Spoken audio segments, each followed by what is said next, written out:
Sejam bem-vindos a esse momento em que, nesses minutos que a gente tem para conversar, a gente quer fazer um memorial às vítimas fatais do coronavírus de todo o mundo.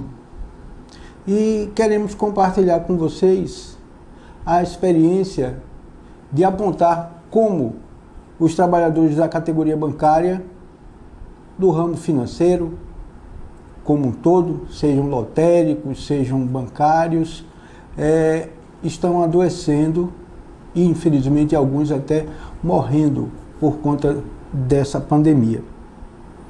Queremos lembrar que o dia 28 de abril é, para os trabalhadores, um marco de reflexão e denúncia.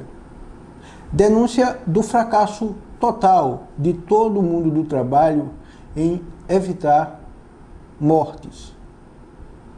A OIT preconiza que o trabalho decente e digno é o objetivo de todas as nações. Perseguir isso é importante. Porém, quando nós fazemos uma árvore de causas para investigar as mortes que aconteceram em qualquer atividade laboral, nós estamos reconhecendo que fracassamos, todos, sejam governos, patrões, empregados, sindicatos, todos fracassamos. E a gente quer que esse hacking, que é feito desde 2003, do dia 28 de abril, ele ecoe para além do que nós temos hoje, pois o Abril Verde é uma data muito importante para que façamos essa reflexão. Mas o dia 28 de abril é um marco muito mais elevado e muito mais importante, que traz essa reflexão, uma denúncia de pessoas que não podem mais gritar por suas vidas perdidas, seja pela negligência de empregadores, seja pela negligência dos próprios empregados, seja pelas faltas de condições de fiscalização, seja pela negligência da fiscalização dos órgãos que deveriam fazê-la. O dia 28 de abril é, para nós, esse momento de hacking, de reflexão, de denúncia. Então, vamos trazer uma reflexão sobre o que Bernardino Ramazzini diria e disse e continua a dizer até hoje, quando ele fala de que o lucro ancorado na sordidez é um lucro injusto. Mergulhar na sordidez do lucro a qualquer custo é o que se precisa para fazer uma reflexão adequada. Pois o mestre Ramazzini já falava 40 anos antes do boom da Revolução Industrial de que morriam os trabalhadores. O livro Artificium Morbis Diatriba, ou Doença dos Trabalhadores, ele faz um relato perfeito de doenças que aconteciam e que ainda hoje acontecem.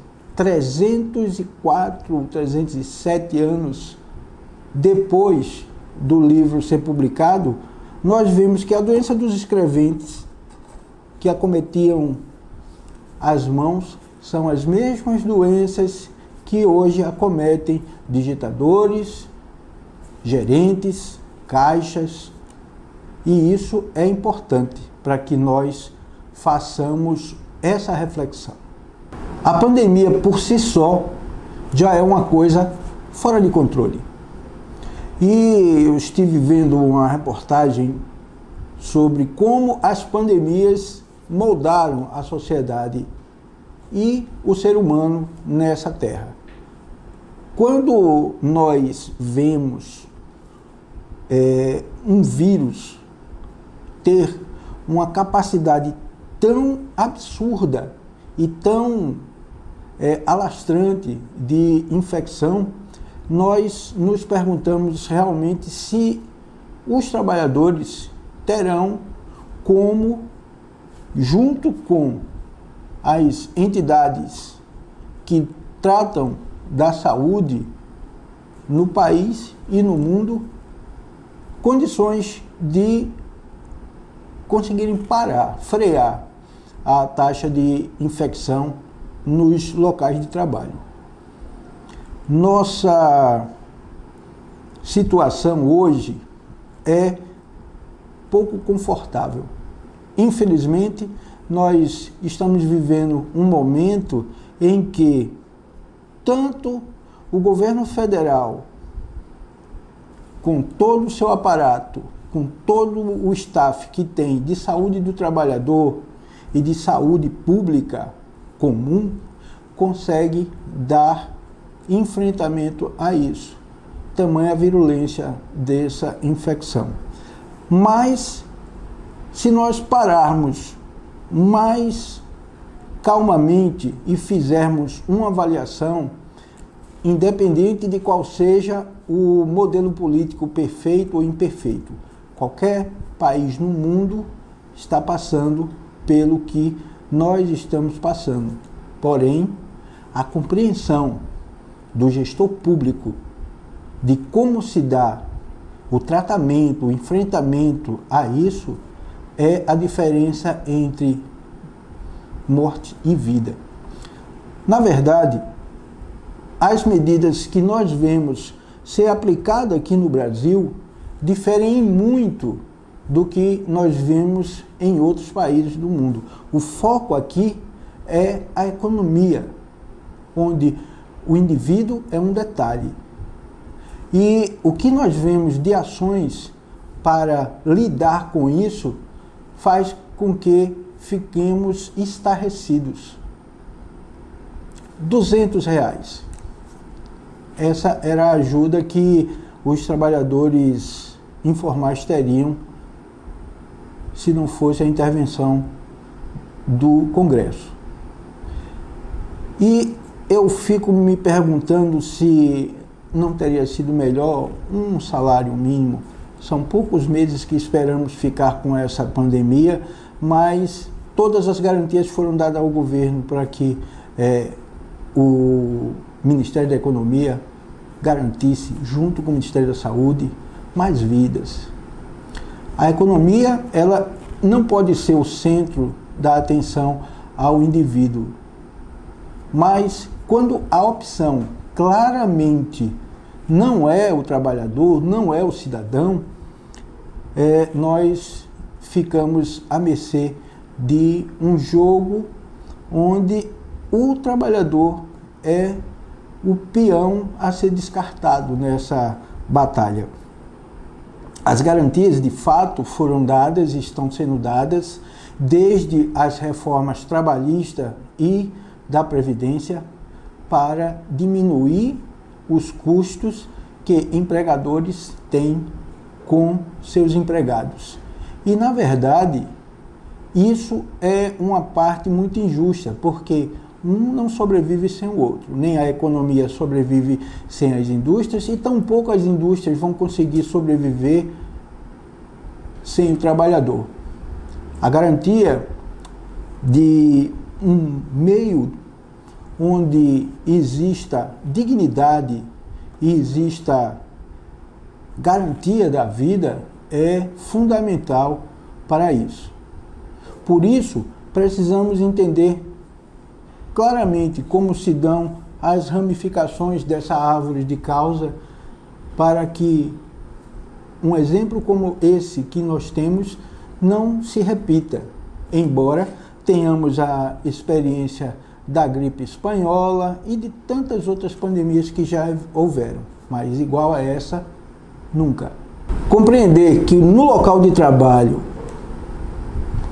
é onde está o foco que faz o trabalhador adoecer é o crucial para a gente entender o porquê trabalhadores bancários, que assim como trabalhadores do serviço, do comércio que lidam com alimentos, trabalham com um produto vital para seres humanos, para as pessoas: dinheiro. Hoje nós temos a desinformação a respeito do que se precisa e do que está disponível devido a um processo mal construído, levar milhares de pessoas às portas das agências para tentar obter o mínimo que lhe foi garantido pelo Congresso, mas que, infelizmente, o governo falha de novo em fazer a divulgação e disponibilizar os recursos. O desespero, o pânico, é o aliado do coronavírus no processo de contaminação da sociedade.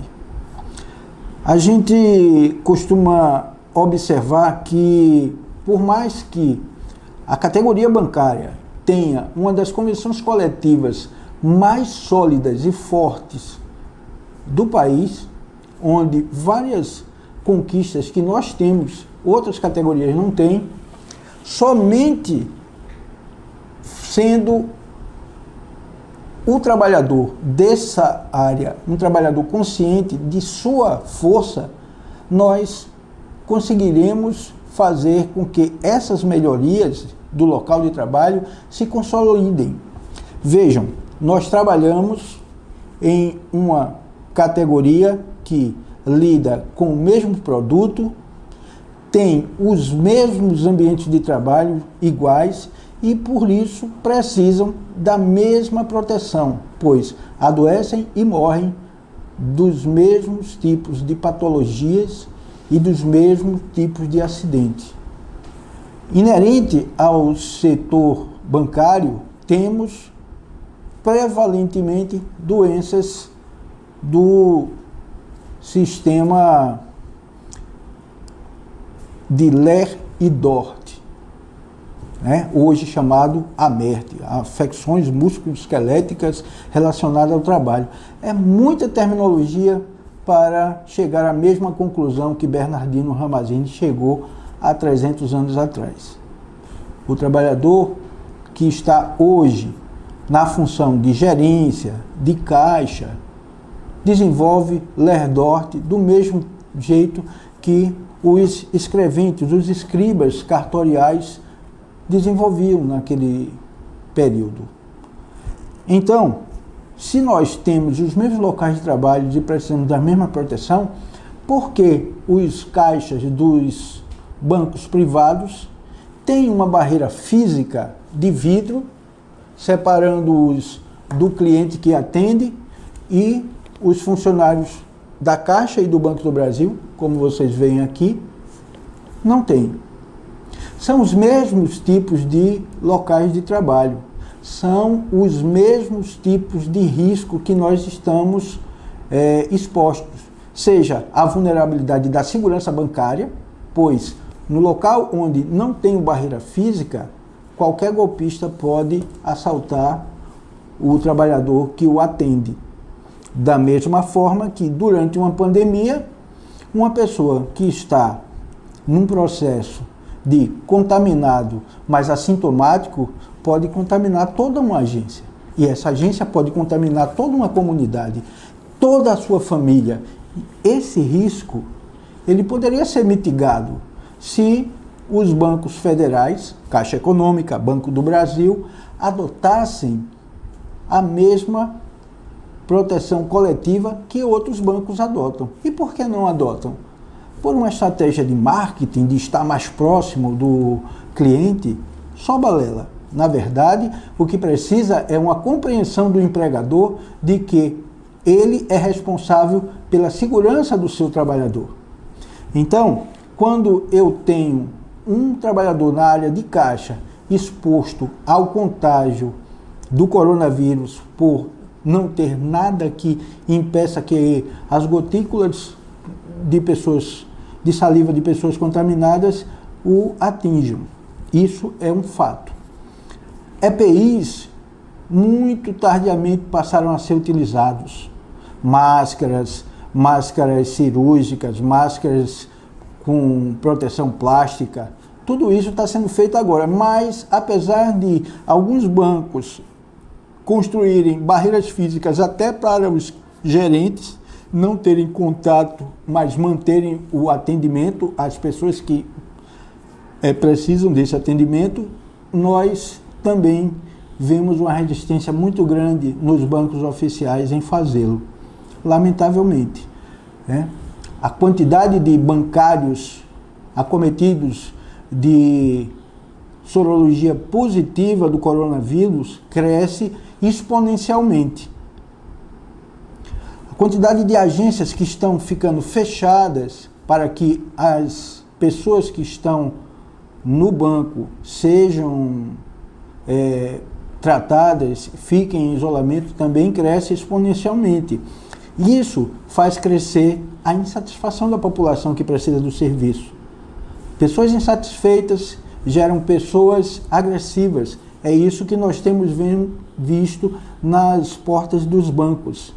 Tratamos isso junto com a população, mas é impossível que a gente tenha a compreensão de quem precisa do serviço, que não está disponível. Porque quem está acima dos bancos, o governo, não o disponibiliza. Não disponibiliza leitos, não disponibiliza respiradores e, assim como os trabalhadores da área da saúde que estão adoecendo e morrendo, hoje bancários também adoecem e morrem pelo contágio social do atendimento que precisa ser dado à população.